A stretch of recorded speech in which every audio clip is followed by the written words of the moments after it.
प्रभु राम देव भगवान अल्लाह खुदा ईश आदि नाम एक ही शक्ति के हैं।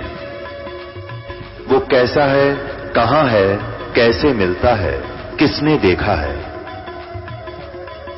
ये प्रश्नवाचक चिन्ह पूर्ण रूप से हटाने के लिए अवश्य सुनिए जगत गुरु तत्वदर्शी संत रामपाल जी महाराज के अमृत वचन, सर्व पवित्र धर्मों के पवित्र शास्त्रों के आधार पर। तो सतयुग त्रेता द्वापर में कोई भी प्राणी परमात्मा के इस ज्ञान को ग्रहण नहीं कर सकता। कोई ये कहे कि ब्रह्म से ऊपर भगवान है, और कोई ये कहे कि श्री कृष्ण और राम से ऊपर कोई शक्ति है, विष्णु और ब्रह्मा से ऊपर शक्ति है, तो सतयुग त्रेता द्वापर में लोग नहीं मानते, क्योंकि वो स्वयं सुखी होते।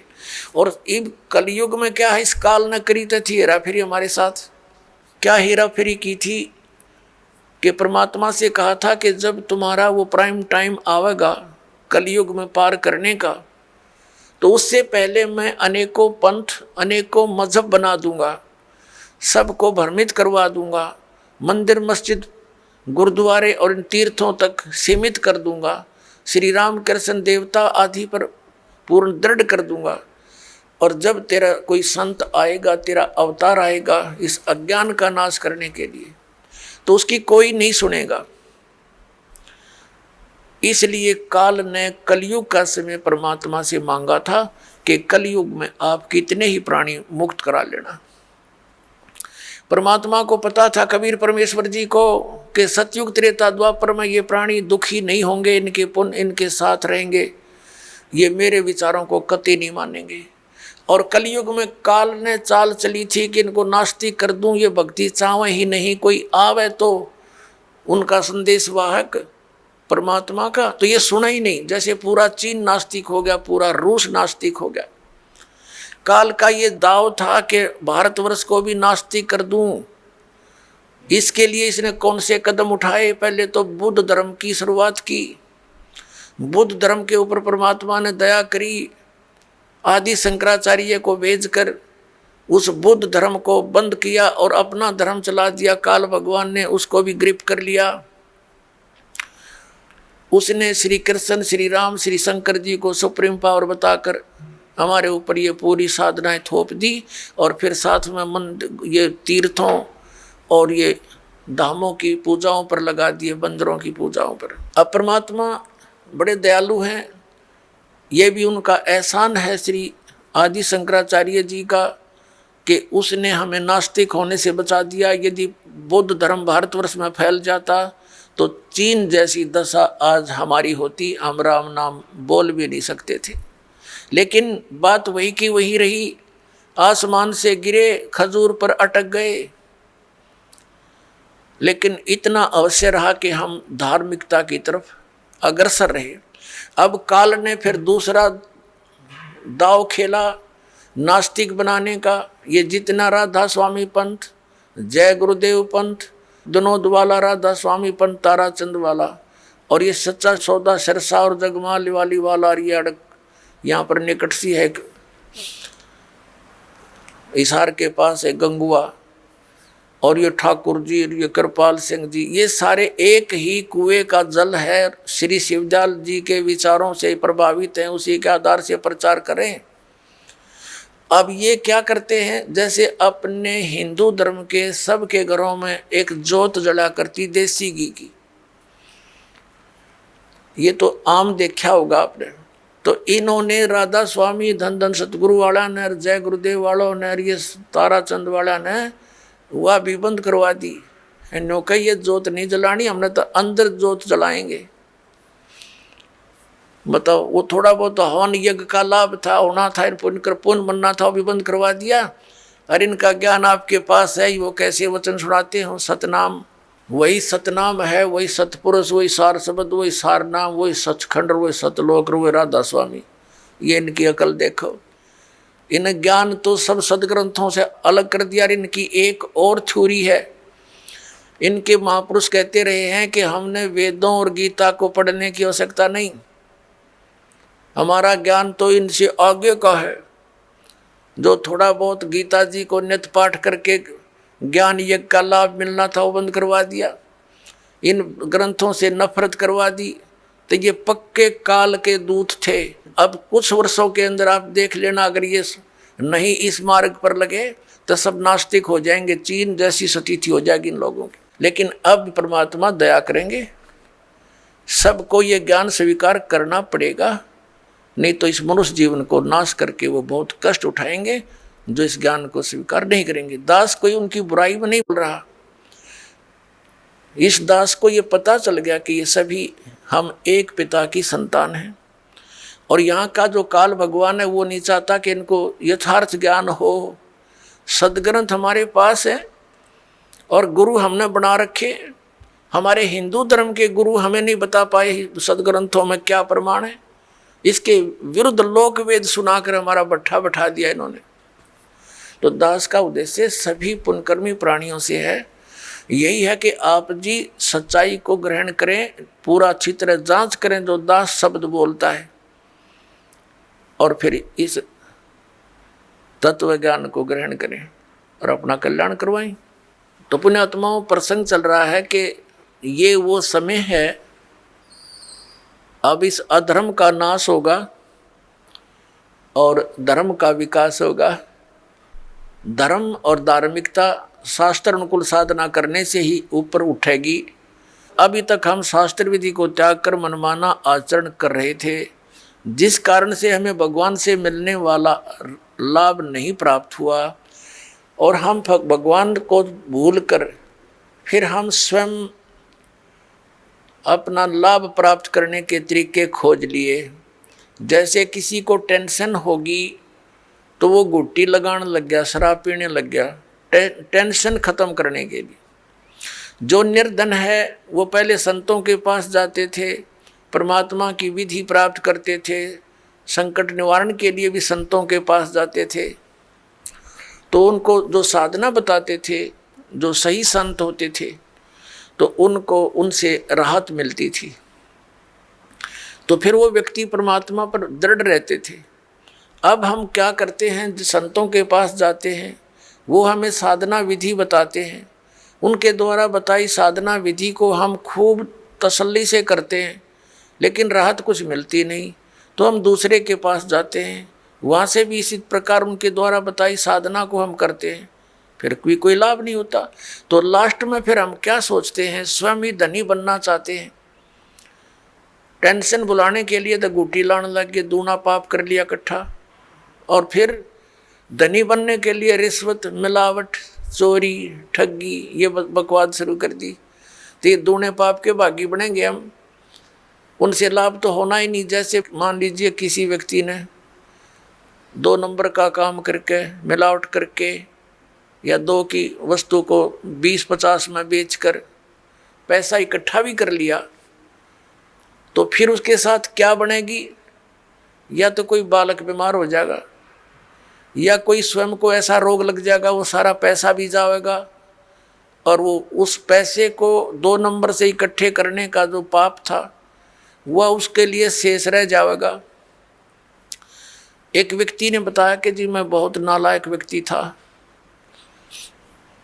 ऐसे मेरी कोई दुकान थी, बहुत पुराने समय की बात है, जब ये टेप रिकॉर्डर चले ही चले थे।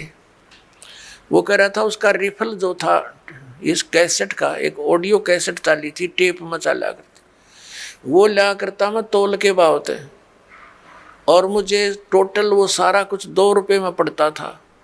उस पर सोनी की स्टैम्प लगी हुई होती थी, और उसको मैं 32-30 रुपये में बेचता था, और वो टूट जाती थी 10-5 दिन में। फिर मैं उनको धमका देता था, मैं क्या करूं, तुम्हारा इंस्ट्रूमेंट खराब होगा।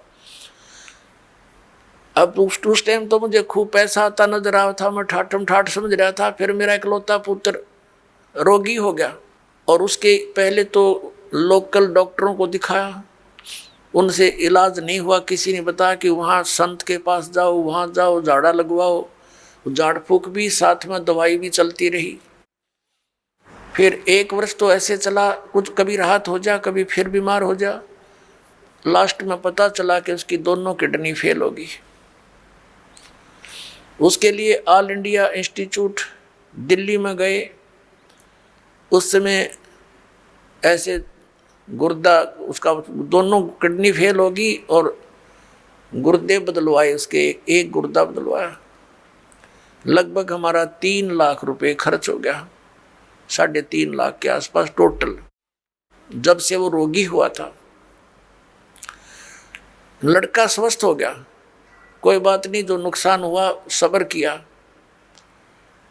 उसके विवाह की तैयारी कर रहे थे, स्वस्थ होने के 6 महीने के बाद वही लड़का बस दुर्घटना में एक्सपायर हो गया।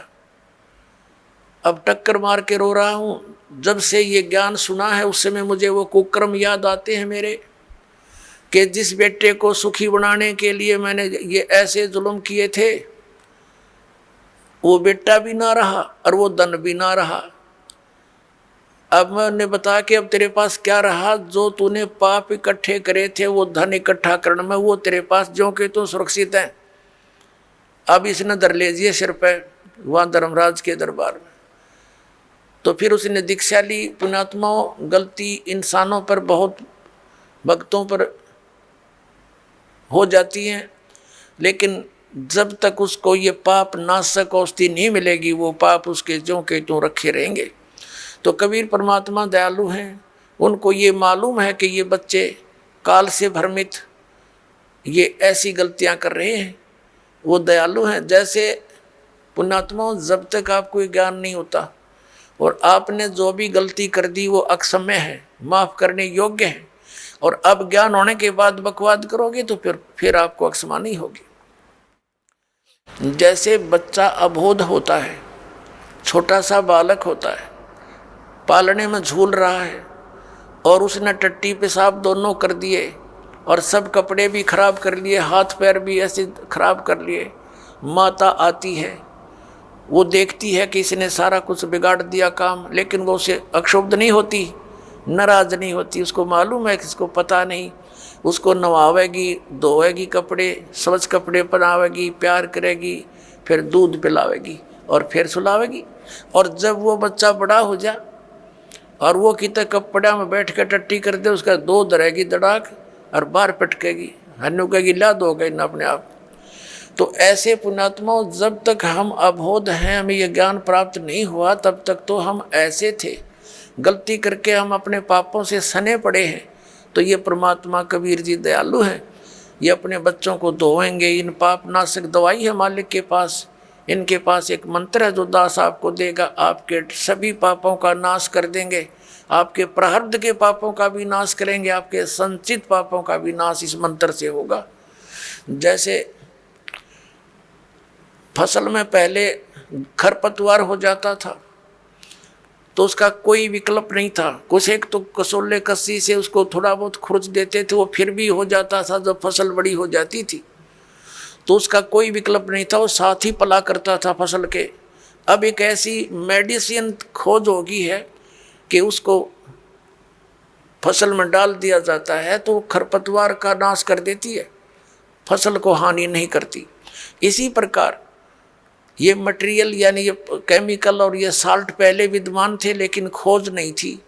इसी प्रकार ये मंत्र परमात्मा ने पहले ही हमारे सदग्रंथों में विद्वान कर रखे थे, ये हाथ नहीं लगे थे।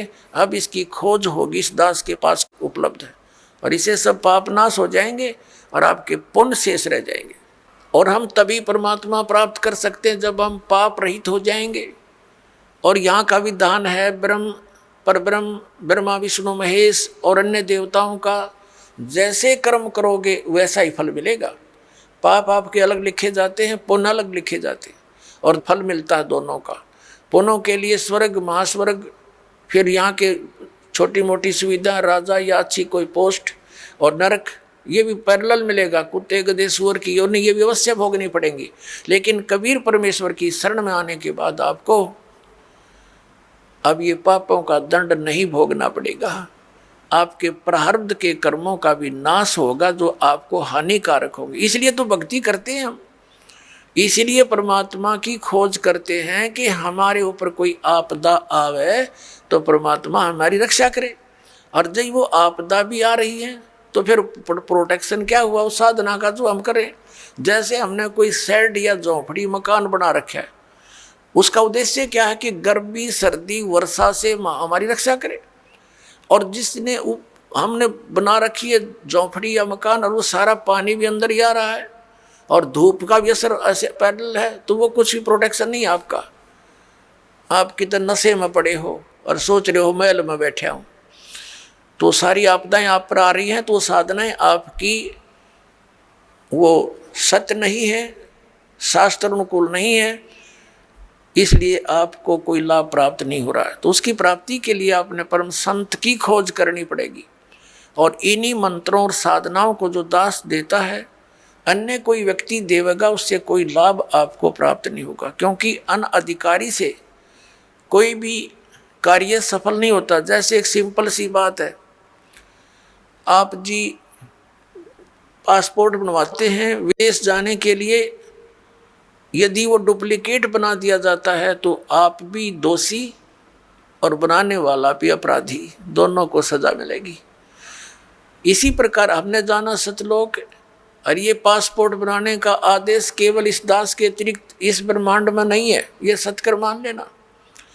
और इसके अतिरिक्त जो भी कोई नाम दान साधना दे रहा है वो शास्त्र विधि त्याग का मनमान आचरण है उनका, और वो डुप्लीकेट नाम दे रहे हैं, उनसे कोई लाभ आपको नहीं होना। और इन मंत्रों को भी यदि इस दास से कोई प्राप्त कर चुका है और वो दुष्ट आत्मा स्वयंभू संत बनकर उनको आगे दान कर भी रहा, तो डुप्लीकेट पासपोर्ट बना रहा है वो, उससे भी आपने बचना है। इसी करके ये काल हमारा भट्ठा बंटवाता है, ये पैरेलल खड़ा कर देता काल के दूतों को। भगवान आए थे, एक कबीर पंथ चलाया था, उसके बाद काल ने 12 कबीर पंथ चला दिए, सबको भ्रमित कर डाला। परमात्मा कबीर जी वाली एक भी साधना उन पंथों में नहीं, नाम कबीर पंथ है। तो इससे आपने अब सतर्क रहना है। पीछे जो गलतियां हो चुकी हैं उनसे बचकर ही हम आगे सफल हो सकेंगे। वो उदाहरण भी आपको दिए जाते हैं। अपने आत्मा हमारे सदग्रंथ हमारे साथ हैं, हमारे पास हैं। जैसे प्रसंग चल रहा था कि जो मंत्र आपको दिए जाते हैं ये यथार्थ जाप साधना है, सदग्रंथों में वर्णित है। और जो आपको दास साधना विधि और ज्ञान बताता है वो सूक्ष्म वेद से बताता है। तत्व ज्ञान रूपी 5वां वेद जो है, जो सच्चिदानंद घन ब्रह्म की वाणी में वर्णित है, उसके आधार से आपको ज्ञान देता है। तो उसके अंदर कंप्लीट ट्रीटमेंट है, यो पूरा कोर्स है। जैसे आप जी ने पवित्र हिंदू धर्म के धर्मी पुरुषों ने, भक्तों ने, बहनों ने पुराणों को खूब पढ़ा है, श्रीमद् भगवद गीता को भी पढ़ा है। श्रीमद् भगवद गीता में केवल एक मंत्र है, ओम, 8वें अध्याय के 13वें श्लोक में, वो ब्रह्म का मंत्र है। ओम इति एकाक्षरम ब्रह्म व्यवहारण माम अनुस्मरण ये प्रयाति तजन देहम स याति परमाम गतिम। उसका भावार्थ ये है कि गीता ज्ञान दाता ये ब्रह्म है, श्री कृष्ण जी में प्रवेश करके बोल रहा है। ये कह रहा है कि मुझ ब्रह्म का केवल एक ओम मंत्र है, नथिंग एल्स, ये एक अक्षर है। और इसका उच्चारण करके सिमरण करता हुआ जो शरीर त्याग कर जाता स याति परमाम गतिम, वो ओम से मिलने वाली जो परम गति उसको प्राप्त होता है। ओम से क्या होती है? ब्रह्मलोक प्राप्ति। ब्रह्मलोक में गए हुए प्राणी भी वापस आते हैं। 8वें अध्याय के 16वें श्लोक में गीता जी में ये भी स्पष्ट किया हुआ। और गीता ज्ञानदाता स्वयं भी दूसरे अध्याय के 12वें श्लोक में, चौथे अध्याय के 5 और 9 श्लोक में और 10वें अध्याय के दूसरे श्लोक में कहता, अर्जुन तेरे और मेरे बहुत जन्म हो चुके, तू नहीं जानता मैं जानता। इसे सिद्ध है कि गीता ज्ञान दाता भी अविनाशी नहीं है, ये नाशवान है। तो इसके भगत भी नाशवान, जन्म मृत्यु समाप्त नहीं होगी। फिर गीता जी अध्याय नंबर 17 के श्लोक नंबर 23 में साधना का ज्ञान है।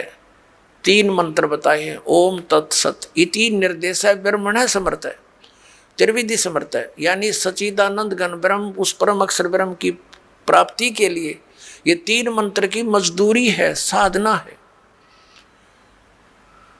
अपने आत्मा और कोई मंत्र इसमें जाप नहीं। तीसरे अध्याय के 10 से लेकर 15 तक श्लोकों में गीता जी में यज्ञों की जानकारी दी है, विधि नहीं बताई है, यज्ञों का लाभ बताया है। तो ये सब सारा कुछ कंप्लीट जो कोर्स आपको दिया गया है, ये कहाँ लिखा है? ये सूक्ष्म वेद में लिखा है।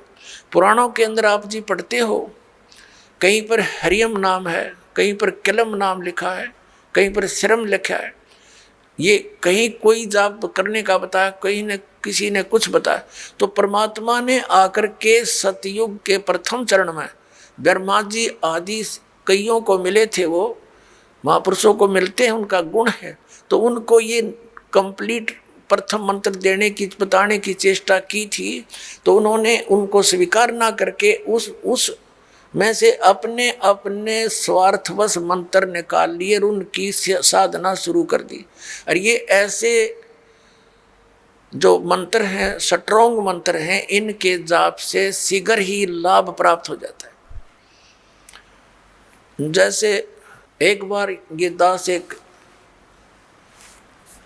शहर में पाठ कर रहे थे, पर गांव गांव में घर घर नगर नगर में जाते थे हम, श्रद्धालुओं के 3 दिन पाठ करते थे, सत्संग सुनाते थे, सब परिवार को बिठाकर समझाया करते थे। तो उनका एक पड़ोसी था, उसको बुला लिया, कहा जो आप भी सत्संग सुन लो, ज्ञान सुनो। सत्संग सुनने के बाद वो पास में आकर बैठ गया। 5-7 भगत थे। वो कहने लगा मुझे तो वो मंत्र दे दे जिसमें नरी माया माया इकट्ठी हो, और नहीं चाहिए मैंने कोई भी, मोक्ष मास की मुझे जरूरत नहीं। तो ये इस टाइप के व्यक्ति हैं, वो उन्होंने ऐसा ही कर लिया। पहले जैसे एक मंत्र सेलेक्ट कर लिया, किलम, इसकी साधना करी, इसे सिद्धियाँ आ गई। उस सिद्धि एक हल्दी की गांठ प्राप्त करके पंसारी बन गए, कर लिया ना सपना भी। फिर किसी ने दूसरा मंत्र शुरू कर दिया, श्रम श्रम करेंगे, तो उससे ये दुर्गा का मंत्र है, इससे शक्ति माया की सिद्धि हो जाती है, छोटा मोटा कार्य सिद्ध हो गया, फिर चौड़ चपट। तो ऐसे यू काम बिगाड़ रखा था। अब ये कंप्लीट कोर्स आपको दिया गया है, इसको ऐसे ही करना पड़ेगा। क्योंकि यदि हम एक सूंठ खाएंगे, सौंठ, तो वो सौंठ का ही गुण देगी, और उसको अन्य औषधियों के साथ मिलाकर प्रयोग किया जाएगा तो उसका गुण बदल जाता है। ठीक इसी प्रकार हम इस विधि को प्रयोग करेंगे, इस प्रकार से हम साधना करेंगे तो उसका फल होगा। जैसे आज प्रसंग चला था कि प्रथम मंत्र भी आपको दिए जाते हैं, और सतनाम के अंदर भी उन्हीं मंत्रों का कुछ समावेश है। तो कुछ भोली आत्मा ये भ्रमित हो जाते हैं कि बताओ वो नाम भी उधर भी वही है, उलट पुलट करके यहाँ दे रखे। इनमें बहुत अंतर होता है। जैसे एक आयुर्वेद में लिखा है कि शहद और घी को यदि समान मात्रा में मिला दिया जाए तो विष बन जाता है, और उसको विषम मात्रा में बनाया जाए तो वो अमृत बन जाता है। जैसे 2 चम्मच शहद और 1 चम्मच घी डाल दिया तो अमृत बन गया, और दोनों 1-1 चम्मच मिला के खा लिया तो विष का काम करता है। तो इसी प्रकार वेद को पता होता है कौन सी औषधि किस प्रकार मिलाने से ये गुण युक्त होती है। तो ये दास इस अध्यात्म मार्ग का वेद है। आप एक सिंपल समझो, आप जन्म मरण रोग के रोगी हो, ये दास वो वेद है जिसको कंप्लीट कोर्स याद है इस जन्म मृत्यु के रोग के नाश करने का। और आज तक या तो भगवान को ज्ञान था, या परमात्मा जिन महापुरुषों को मिले वो कौन कौन है, आदरणीय धर्मदास साहिब जी, आदरणीय नानक साहिब जी, आदरणीय मुल्कदास साहिब जी, आदरणीय दादू साहिब जी, आदरणीय गरीबदास साहिब जी, गांव छुडानी, जिला जज्जर हरियाणा वाले, आदरणीय गीसा दास साहिब जी, गांव खेकड़ा, जिला मेरठ उत्तर प्रदेश वाले। इन महापुरुषों की तो दास को जानकारी है कि इनको मालिक आकर मिले हैं, इनसे संपर्क साधा है, और इनको वही ज्ञान दिया जो दास को दे रखा है। लेकिन इनको थोड़ा सा एक प्रार्थना की थी भगवान ने कि तुम इन मंत्रों का जाप कीजिए, लेकिन आगे जो सतनाम और सारनाम है ये भी सार्वजनिक नहीं करना। लेकिन वो महात्मा प्रथम मंत्र का जाप देते थे, लेकिन बीच बीच के 5 नाम ही देते थे, जो आपको 7 मंत्र अब बनाकर दिए जाते हैं। इसलिए गुरु ग्रंथ साहिब में 5 मंत्रों का और 5 धुनात्मक शब्दों का जो जिक्र है वो इन्हीं कमलों के अंदर, सभी भगवानों के इनमें कमलों में ये धुन हो रही है। जैसे आप देखोगे राष्ट्रपति भवन में भी एक धुन चलती रहती है और गवर्नर भवन में भी एक धुन चलती रहती है, कंटिन्यू चलती रहती है। अब तो ऑटोमेटिकली इंस्ट्रूमेंट बन के, पहले विशेष ड्यूटी लगाई जाती थी नौकरों की, वो उनके वहाँ एक विशेष प्रकार की राष्ट्रीय धुन का हमेशा चालू रखते थे। तो इस प्रकार इन सभी भगवानों के इन कमलों स्थानों पर जहाँ जहाँ ये इनके लोक है वहाँ ये धुनें हो रही है, उनका फिर हम सुन रहा है इस टेलीविज़न में, हमारे शरीर में। जैसे कोई भी कार्यक्रम कहीं हो रहा है तो टेलीविज़न पर हम यहाँ देख रहे हैं, लेकिन वो टेलीविज़न में नहीं है, वहाँ तो हम देख रहे, सुन रहे हैं, वो वास्तव में कहीं और होता है। तो ऐसे ये मंत्र हैं। तो पुण्यात्माओं, जो दास आपको मंत्र देता है, जो ज्ञान देता है, ये बिल्कुल फाइनल समझ लेना। और उपदेश प्राप्त होने के बाद केवल आप दास जो आदेश आपको दे उसका पालन करना है, उसमें अग्रम मग्रम नहीं करनी, नहीं तो फिर आप भक्तिहीन हो जाओगे। तो कहने का भाव यह कि आज का जो सत्संग चल रहा है किस उद्देश्य से है कि ये वो समय है जो हमें मोक्ष प्राप्त कराएगा। परमात्मा ने कहा था 600 वर्ष पहले जब मालिक कबीर परमेश्वर जी आए थे कि जब बिचली पीढ़ी आवेगी धर्मदास जी कि तब तक तू इस मंत्रों को छुपा के रखना, इस मूल ज्ञान को भी डिक्लेयर मत करना तुम, नहीं तो इन काल के भेजे हुए दूतों के ये मंत्र और ये नाम ज्ञान सब हाथ लग गया तो वो भी यही प्रचार करते पाओ। जैसे राधा स्वामी पंथ है, डेरा सच्चा सौदा सिरसार, ये जगमालवाड़ी, ये कृपाल सिंह ठाकुर सिंह, और ये ब्यास वाला डेरा जय गुरुदेव, और ये भिवानी वाला, दनौद वाला, जो ताराचंद वाला, ये सारे श्रद्धालु बेचारे चले तो थे भगवान पाने के लिए, लेकिन ये शिवजाल का फंस गए। उसने कख पता नहीं था, पांचों नाम काल के जाप करे और करवाए और भूत बन गया। और काल प्रेरणा से भोली भाली श्रद्धालु सारे ब्लाइंड फेथ करके, क्योंकि श्रद्धालु का स्वाभाविक गुण होता है वो अपने गुरुदेव पर ब्लाइंड फेथ करता है, और इसी से सफलता मिलनी थी, लेकिन उसका दुरुपयोग हो गया। बबूल के पौधे को, किक्कर के पौधे को आम का पौधा जान कर बो लिया और उसकी सिंचाई कर रहे हैं आम प्राप्ति का उद्देश्य रखकर। ये इनकी महाभूल है। पांचों नाम काल के और मोक्ष की प्रतीक्षा, देख कैसी भूल लगी है इनके। तो पुण्यात्माओं, दास का प्रयत्न ये ना समझना कि मैंने आपसे कुछ धन संग्रहित करना है ना। दास 2 रोटी खा रहा था, नौकरी थी सरकारी, जेई की पोस्ट पर विराजमान था, 2 रोटी का गुजारा बहुत ठीक चल रहा था। लेकिन जब से दास को ये पता चला, जब तक नाम देने का आदेश नहीं था तब भी दास घर घर जा जाकर समझाया करता था, गुरुजी से ला करके नाम दिलाया करता था। और फिर उन्होंने दास पर यह भार सौंप दिया, आशीर्वाद दे दिया कि बेटा तुम नाम दिया कर। तो उस दिन के बाद फिर और ज़्यादा जिम्मेवारी बढ़ गई, इस तत्व ज्ञान को फैलाऊं। विरोध का भी रिकॉर्ड तोड़ दिया, काल ने क्रोथा कांड करवा दिया, इसी कारण से अत्याचार करवा दिया हमारे ऊपर, लेकिन समर्थ साथ था, कुछ बिगाड़ नहीं पाए। पिछला इतिहास देख लो, संतों भक्तों के साथ जिन्होंने जुल्म गुजारे लेकिन वह सफल नहीं हो पाए, अंत में मुंह की खानी पड़ी।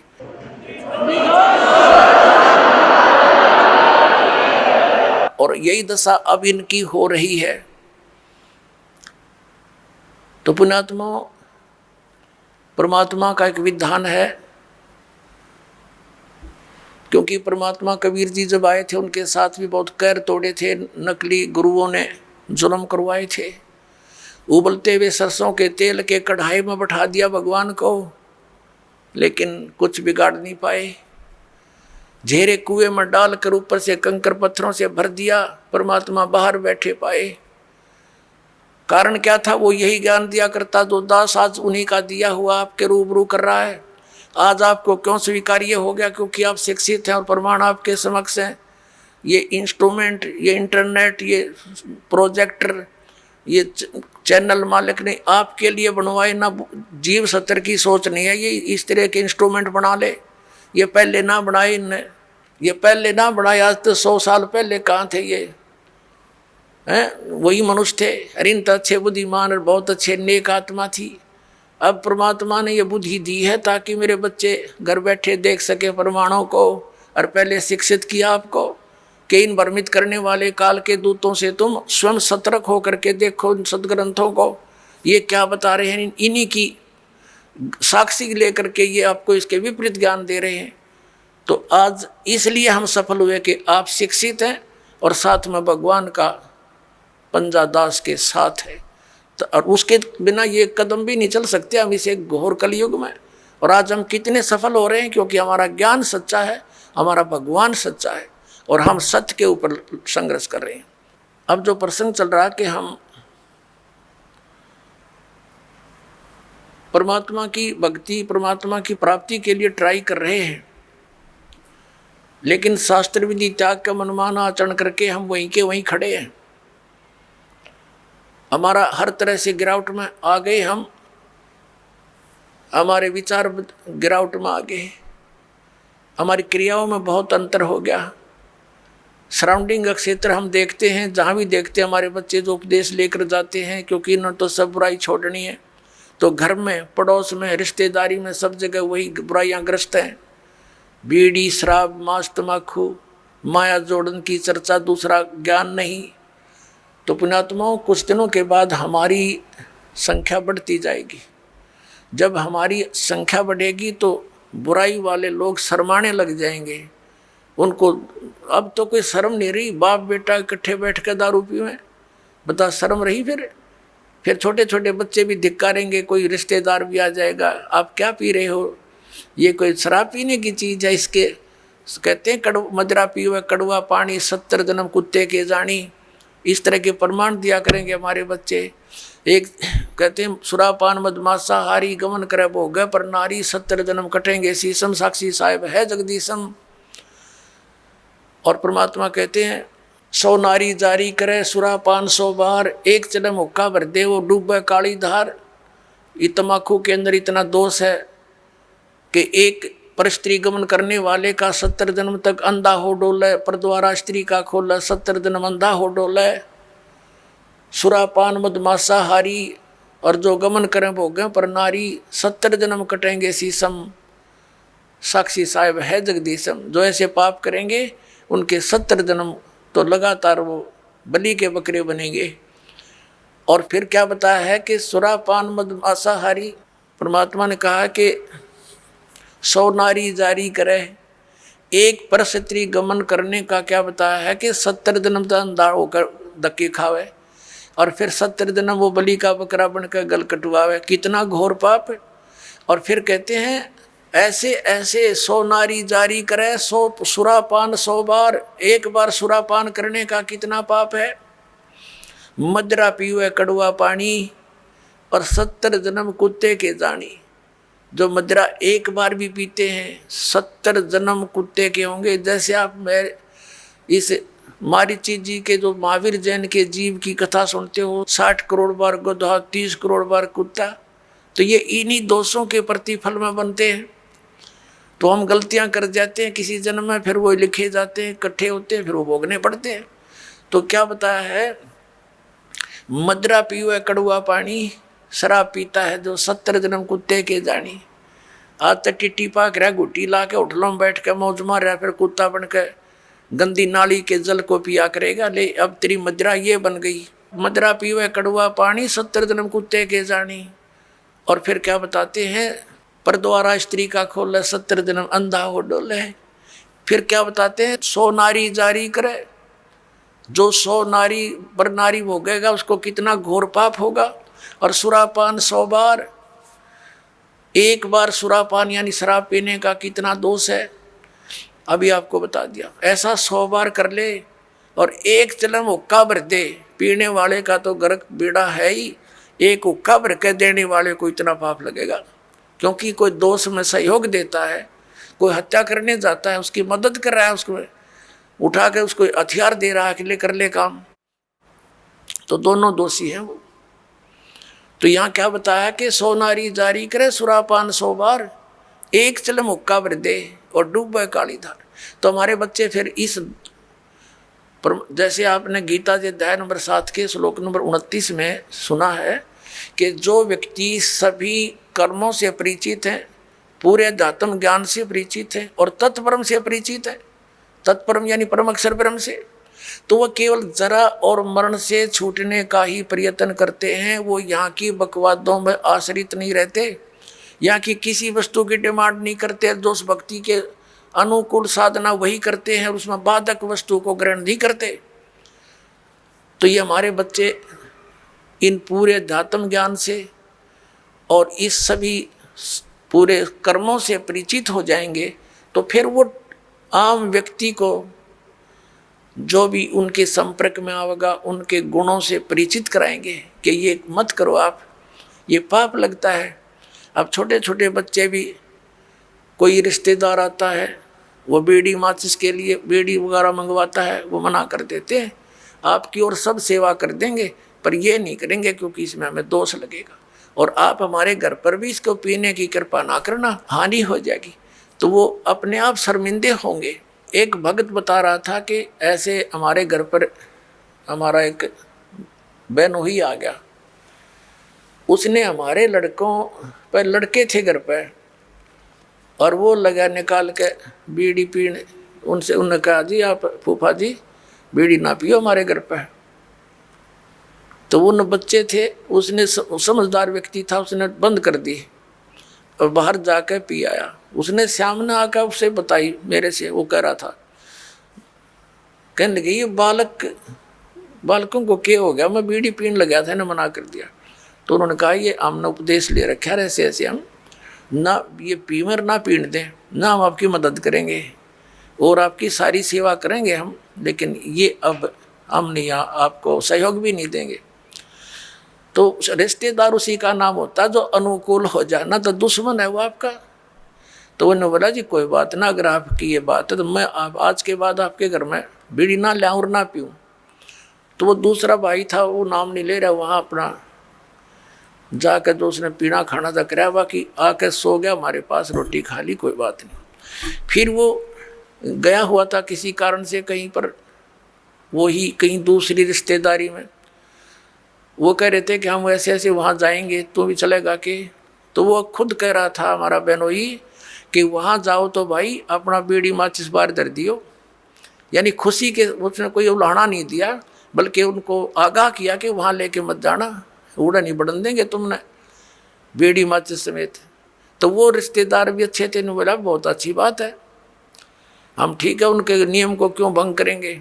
तो धीरे धीरे उस रिश्तेदार ने भी उपदेश ले लिया, जब देखा कि बालक भी इतना ज्ञान रखते हैं, बुराई से दूर रहना चाहते हैं, और हम बुराई कर रहे हैं तो हमारे बालक भी ग्रहण करेंगे। तो उस बुद्धिमान व्यक्ति ने भी उपदेश ले लिया, अपने बच्चों को इस मार्ग पर लगा दिया। तो ऐसे ये बुराई अब कम होएगी। और पहले हम क्या करते थे, जब हम छोटे छोटे थे, हमारी बहनों के बटेऊ आते थे बहनोई, तो हमारी स्पेशल सेवा लगाई जाती थी कि इनकी चलम ठंडे नहीं होनी चाहिए, ना तो बेइज्जती हो जाएगी, यानी इनका हुक्का इतना प्यारा है, ये कंध्याड़ बैठे रहियो स्पेशल। बताओ, एक तो उनको दूना नरक में ठोक्या करते, अरे हम उनने कहेंगे हाथ जोड़ के ना जी ना पीवा ना पीने दें, तो उनको भी विवश होना पड़ेगा सोचने से बुराई को छोड़ने के लिए। तम्बाकू शराब ये कोई खाने पीने की वस्तु है, बकवास लपेट ली चौगर दे के अपने आत्माओं। इस प्रकार अब ये पूरे विश्व में एक अच्छी लहर दौड़ेगी, विकार रहित होंगे, और जो माया जोड़न की दौड़ लाग रही पुण्यात्माओं या कति खत्म होएगी ज्ञान के आधार से। एक इंसान को जो भी मिलना है उसके प्रारब्ध में लिखा हुआ है, और वो तो उसको मिलेगा ही मिलेगा। और अब जो आप इस साधना को करोगे, जो दास आपको बताएगा, आपके भाग में ना होगा और आपको आवश्यकता होगी, वो फिर भगवान अवश्य अपने कोटे तो देगा आपको, ये सत्कर मानना। फिर आप किस लिए चोरी करोगे, मिलावट करोगे, और फिर पता चल जाएगा चोरी रिश्वत करने से तो विष खाना है। अपने घर पर रिश्वत लेकर मिलावट करके 2 नंबर का काम करके बच्चों को खिलाना, ये समझ लो उनको विष देने की जरूरत नहीं पड़ेगी आपने लास्ट में, ऐसी स्थिति हो जाएगी आपके परिवार की। हम क्यों फिर विष खाएं, जब ज्ञान हो जाएगा ये विष है, तो अभी तक हमें कोई ये बाधा करने वाला था ही नहीं कि तुम जो कर रहे गलत कर रहे हो, और कोई स्वयं भी उस पर रुकने वाला नहीं था। कह देता था तो खुद करता था। जैसे हमारे दादे परदादे पिताजी स्वयं हुक्का पीते थे और बच्चे साथ खड़े हो जाते, हुक्का का मुंह लगा देते, कहते थे मारूंगा तेरे, हट जा, बहुत बुरी चीज़ है इसको ना पीना, और खुद पीने लग रहे। तो बच्चे कब तक मानेंगे इस बात को? युवा होते हुए शुरू कर देते हैं, फिर उनको धमका भी नहीं सकते। तो ऐसे ही अभी तक जितने भी ये पंथ संत थे, ये बुराइयां नहीं छुटवा सके, क्योंकि इनके पास वो वचन शक्ति नहीं थी, और ना उनके उनसे उपदेशी को कोई आध्यात्मिक या कोई भौतिक लाभ हुआ। तो अब आपको सारे काम होंगे जो भगवान किया करता है। आपको परमात्मा मिल गया, परमात्मा के गुणों में लिखे हैं, वो रोगी को सुखी करे, निसंतान को संतान दे।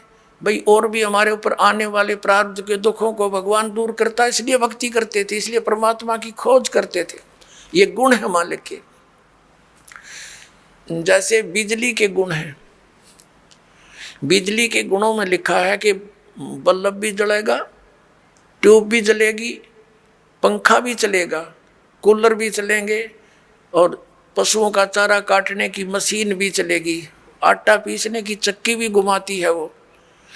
तो ये गुण हैं, लेकिन वो गुण कब होंगे? जब उसका कनेक्शन मिल जागा, तब वो फल देगी। तो पुण्यात्माओं, जैसे ये पहले जितने भी संत पंथ हैं, ये शास्त्र विदिता का मनमाना आचरण हमें दे रहे थे।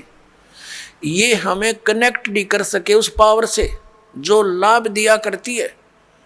अब जैसे किसी ने एक कीकर का लठ गाड़ के उसका तार बांध के पावर हाउस बना रखा हो, और आगे उसे सब कनेक्शन लिए बैठे हैं, तो उनके कनेक्शन भी लिए हुए हैं, लेकिन वो गुण नहीं हो रहे हैं जो इलेक्ट्रिसिटी करा करती है, क्योंकि इलेक्ट्रिसिटी का कनेक्शन है नहीं, वो तो कनेक्शन उसकी करके लटका बांध रखा है। तो इसी प्रकार ये शास्त्र विदिता का मनमाना आचरण करने वाले, जिनका आप कोई गुरु नहीं, जैसे श्री शिवजाल जी राधा स्वामी पंथ के प्रवर्तक, उनका कोई गुरु नहीं, यानी आगे कनेक्शन नहीं जहाँ से पावर आनी थी, वो तो कीकर का लठ था एक, समझ लो, और उससे फिर ये इतने तार जोड़ दिए सबने, और किसी को खक नहीं हो रहा, सारे लुट पेट कर बैठे हैं घर पे, क्योंकि इनको पता नहीं था कि ये कनेक्शन जोड़ कहाँ रखा है इन्होंने। अब दास ने बताया इनको कि वो खुद भूत बना बैठा है, शिवजाल जी राधा स्वामी पंथ का प्रवर्तक, तुम्हारी क्या यही दशा आपकी होगी जो उससे संबंधित रहेंगे, तो आपने त्यागना पड़ेगा उसको। और दास बताता हमारा कनेक्शन कहाँ से है। परमेश्वर कबीर देव जी जो जुलाहा धाणक कहलाते थे, ये पावर हाउस हैं, ये अनंत कोट ब्रह्मांड के स्वामी हैं, और वहीं से हमारा पावर जुड़ा हुआ है। आदरणीय गरीबदास साहिब जी सीधे कबीर साहिब से जुड़े हुए थे, उनके शिष्य हुए सीधे, परमात्मा ने आकर उनको सतलोक दिखा और वापस छोड़ा। उसके बाद गरीबदास जी के पास शीतल दास जी, और उसके बाद हमारे गुरु जी। हमारा कनेक्शन जुड़ा हुआ उस पावर हाउस से, कनेक्टेड तार हैं सारे, और वो पावर आपके पास पहुंच रही है। आप सबको लाभ होगा ना, कैसे हो, पावर का तो गुण है, वो लाभ देगी ही देगी आपको। तो इस प्रकार पुण्यात्माओं, आप जी अब सुखी भी होगे, बुराइयों से भी बचोगे, क्योंकि आपको ज्ञान हो जाएगा।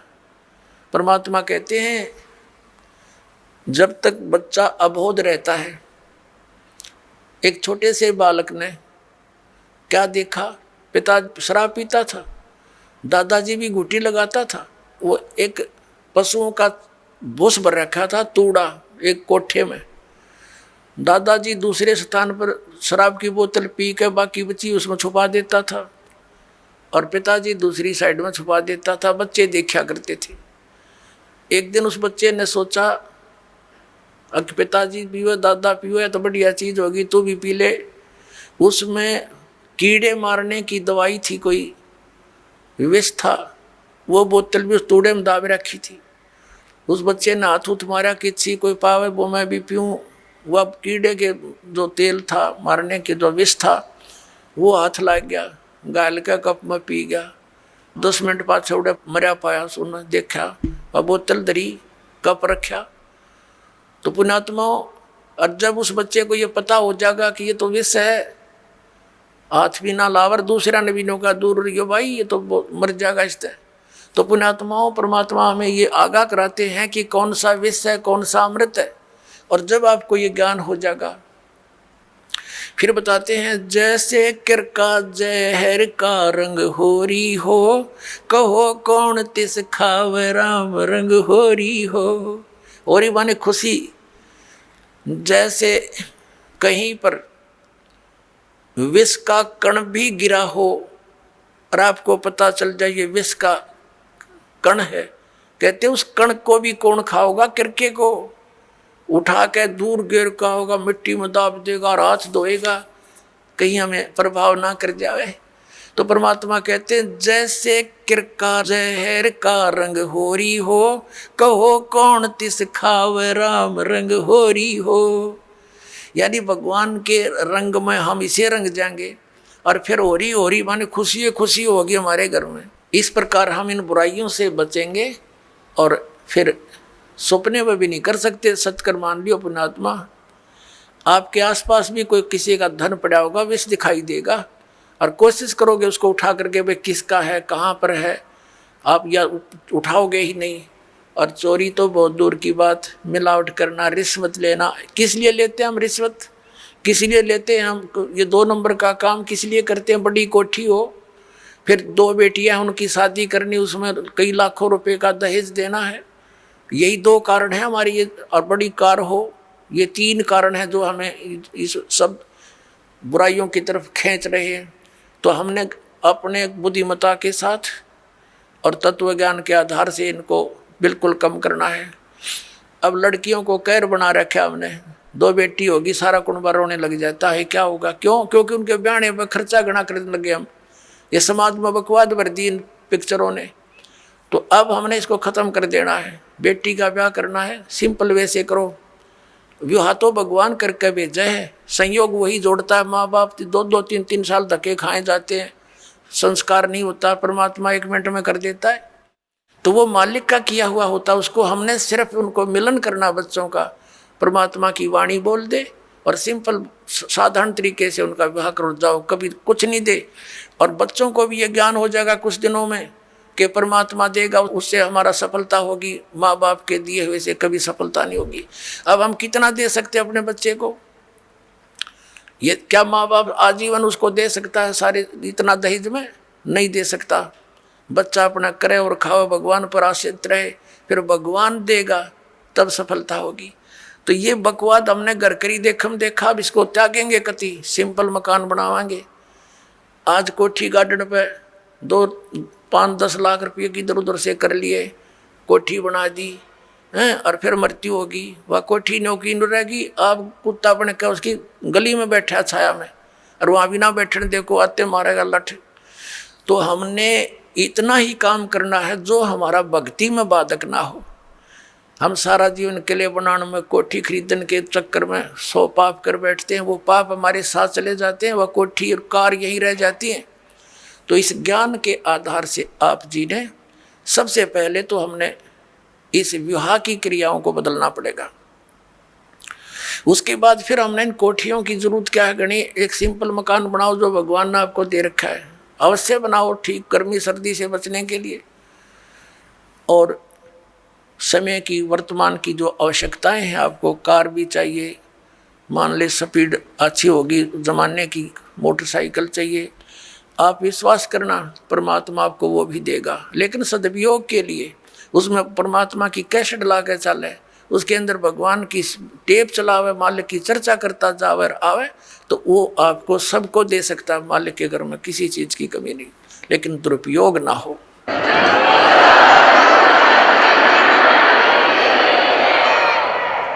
और हमेशा परमात्मा देगा, उसी में सफलता प्राप्त होती है। और भगवान तो इस मिट्टी का सोना बना के दे दे आपको, पता नहीं कहाँ कहाँ से बरकत कर देगा। बीड़ी शराब मांस तम्बाकू छोड़ दिया, आप पर बरकत होगी। आपके रोग होना था वो लागत 2 लाख रुपये, अरे 100 रुपया की दवाई से मालिक ठीक कर देगा, बहाना सा करके, तो होगी बचत सारे शुरू। और पाप से दूना दुख होता बढ़ता चला जाता है। एक पैर में थोड़ा सा दर्द होया था एक व्यक्ति के, नौका टांग कट के पीछा छूटा, और अब नाम लेने के बाद डॉक्टर सलाह देते हैं कि टांग कटती अगर तो 2 दिन लेट हो जाता था। अब वो टांग बच की 200 रुपये की दवाइयों से। तो पुण्यात्माओं, पुण्य और पाप के ऐसे फल अलग अलग बन जाते हैं। तो हम पुण्य करेंगे तो परमात्मा हमारे साथ होगा, विधान है उसका। तो जो हानि ज़्यादा होनी है वह थोड़े में टल जाएगी। परमात्मा कहते हैं कि सतगुरु शरण में आने से आई टले बला, और जय मस्तिष्क में सूड़ी हो वह कांटे में टल जा। यदि हमारे प्रारब्ध के अंदर मृत्यु होनी हो तो परमात्मा कहते हैं कांटा लग जाने से उसको इतने में ही आपके उस पाप को वो परमात्मा कैंसिल करवा देगा। तो इसलिए भगवान की खोज हम किया करते थे। तो पुण्यात्मा, हमारे जो अध्यात्म गुरु थे वो तत्व ज्ञानहीन और हमारे सदग्रंथों से अपरिचित थे।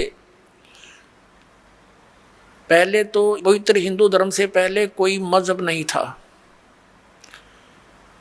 जो कोई भक्ति या तो करता नहीं था, करता था तो वेदों अनुसार ही करता था। पवित्र हिंदू धर्म का उत्थान आदि शंकराचार्य जी से माना जाता है। आज से 2520 वर्ष पूर्व उनका जन्म हुआ, यानी ईसा जी से 508 वर्ष पूर्व। उसके बाद ही ईसाई धर्म का उत्थान हुआ। ईसा जी का जन्म आज से 2012 वर्ष पहले हुआ, और उस ईसाई धर्म के बाद ही मुसलमान धर्म का उत्थान हुआ। लगभग 1400 वर्ष उसको हुए हैं। तो हमारा जन्म पवित्र हिंदू धर्म में हुआ। हिंदू धर्म के जो सदग्रंथ माने जाते हैं, पवित्र चारों वेद, पवित्र श्रीमद् भगवत गीता, पवित्र पुराण, और हमारे जो आचार्य शंकराचार्य और ये मंडलेश्वर जो हिंदू धर्म के गुरुजन ये कहते थे कि हम पुराणों, वेदों और गीता अनुसार तुम्हें ज्ञान दे रहे हैं, और इनको कख भी पता नहीं था पुराणों, वेदों और गीता जी का। अब आपको थोड़ा सा ज्ञान देते हैं कि श्रीमद् भगवत गीता जी का ज्ञान किसने बोला। पुण्यात्माओं, इसको तत्व ज्ञान कहते हैं। अब ये ज्ञान तो सबने पता है, किसी से पूछ लो तुरंत उत्तर दे देता है कि श्री गीता जी का ज्ञान किसने बोला, श्रीमद् भगवत गीता का ज्ञान किसने बोला, श्री कृष्ण जी ने बोला। पुण्यात्माओं, यदि इस इतना ही कहने से बात बन जाती तो फिर गुरुओं की आवश्यकता क्या थी इन सदग्रंथों को समझने की। श्रीमद् भगवत गीता के अंदर श्री कृष्ण जी का तो रोल ही नहीं कहीं पर भी। हाँ पुण्यात्माओं, ये वचन सुनोगे तो उठपटांग लगेगी आपने, क्योंकि आप जी ने ऐसे गुरु मिले जिन आज तक यो ज्ञान निर्णय करके बताया ही नहीं। जब तक हम सृष्टि रचना से परिचित नहीं होते तब तक हम इस पॉइंट को नहीं समझ सकते जो दास अब क्लियर करने जा रहा है। सृष्टि रचना के विषय में स्वयं परमेश्वर ने आके बताया है कबीर साहब ने। यहाँ सृष्टि रचना तो नहीं सुनाऊंगा, लेकिन थोड़ा सा हिंट सदग्रंथों का दे करके और श्रीमद् भगवत गीता का ज्ञान किसने दिया वो बताएंगे। श्रीमद् भगवत गीता अध्याय नंबर 15 के श्लोक नंबर 16 और 17 में 3 पुरुष हैं, एक सर पुरुष, एक अक्षर पुरुष, एक परम अक्षर पुरुष है। 17वें श्लोक में जो कहा है कि उत्तम पुरुष है तू अन्य, वो परम अक्षर पुरुष है। उसके विषय में गीता जी अध्याय नंबर 8 के श्लोक नंबर 1 में अर्जुन ने पूछा कि आपने जो 7वें अध्याय के 29वें श्लोक में जिस तत्ब्रह्म के विषय में जानकारी दी है कि उसको जानकर फिर प्राणी केवल जरा और मरण से ही छूटने का प्रयत्न करता है, तो किम तत्ब्रह्म 8वें अध्याय के गीता जी के प्रथम श्लोक में प्रश्न किया अर्जुन ने। गीता ज्ञानदाता ने 8वें अध्याय के 3रे श्लोक में उत्तर दिया कि वो परम अक्षर ब्रह्म है। तो पुण्यात्माओं, ये सरपुरुष कौन है? ये स्वयं ब्रह्म है, ये काल है, ये गीता ज्ञान बोल रहा है। अक्षर पुरुष कौन है? जो 7 संग ब्रह्मांड का स्वामी है, उसका यहाँ कोई रोल नहीं है। इसलिए हमारे इस अध्यात्म ज्ञान में इस पृथ्वी लोक पर विशेषकर 2 पुरुषों का, 2 भगवानों का रोल है। एक तो इस सरपुरुष यानी ब्रह्म का, जो श्री कृष्ण जी में प्रवेश करके गीता जी का ज्ञान बोल रहा है, जिसने ज्ञान बोला। और दूसरा परम अक्षर ब्रह्म है, जो उत्तम पुरुष तो अन्य परमात्मा इति उदाहरते, यह लोक चरमावि सेवी भर्ती अवय ईश्वर है। गीता जी अध्याय नंबर 15 के श्लोक नंबर 17 में। और 8वें अध्याय के 3रे श्लोक में गीता ज्ञानदाता स्वयं कहता वो परम अक्षर ब्रह्म है। तो ये गीता ज्ञानदाता 8वें अध्याय के 13वें श्लोक में कहता कि ओम इति एकाक्षरम ब्रह्म व्यवहारण माम अनुस्मरण यह प्रयाति तजन देहम स याति परमागति। मुझ ब्रह्म का केवल एक ओम मंत्र है और इसका जो उच्चारण करके श्रवण करता हुआ शरीर छोड़कर जाता है, ओम नाम से मिलने वाली जो परम गति उसको प्राप्त होता है। वो कौन सी है? ब्रह्मलोक। ओम नाम ब्रह्म का है, ब्रह्मलोक में रहता है ब्रह्म, तो ब्रह्म प्राप्ति होती है। 8वें अध्याय के 16वें श्लोक में लिखा है कि ब्रह्मलोक पर्यंत भी जन्म मृत्यु के अंदर है। ये भी पूर्ण मोक्ष नहीं हुआ, क्योंकि ब्रह्मलोक में गए हुए प्राणी भी वापस आते हैं। और गीता ज्ञानदाता स्वयं भी कहता है 2 अध्याय के 12वें श्लोक में, 4 अध्याय के 5 और 9 श्लोक में, 10वें अध्याय के 2 श्लोक में कि अर्जुन तेरे और मेरे बहुत जन्म हो चुके। इसलिए 18वें अध्याय के 62वें श्लोक में गीता ज्ञानदाता कहता है कि तू सर्वभाव से उस परमेश्वर की शरण में जा, उसकी कृपा से ही तू परम शांति को, सनातन परम धाम को प्राप्त होगा। गीता जी अध्याय नंबर 15 के श्लोक नंबर 4 में कहा कि जब तत्वदर्शी संत मिल जा, उसके बाद उस परमेश्वर के उस परम पद की खोज करनी चाहिए, जहां जाने के बाद साधक फिर लौटकर कभी संसार में नहीं आते। और जिस परमेश्वर ने सब ब्रह्मांडों की रचना की है और केवल उसी की भक्ति करो, ये गीता ज्ञानदाता कहता है। तो इससे सिद्ध है कि श्रीमद् भगवत गीता का ज्ञान देने वाले से भी कोई और एक सुप्रीम पावर है। अब श्रीमद् भगवत गीता का ज्ञान कौन दे रहा? जो ये कह रहा कि मेरा एक ओम नाम है, ओम नाम ब्रह्म का है। और ये ब्रह्म कौन है? ये काल है। इसने प्रतिज्ञा कर रखी है कि मैं कभी किसी के समक्ष नहीं आऊंगा, मेरे कर्म और जन्म अलौकिक है। गीता जी अध्याय नंबर 4 के श्लोक नंबर 9 में यह कहता है कि अर्जुन मेरे जन्म और कर्म दिव्य है, अलौकिक है।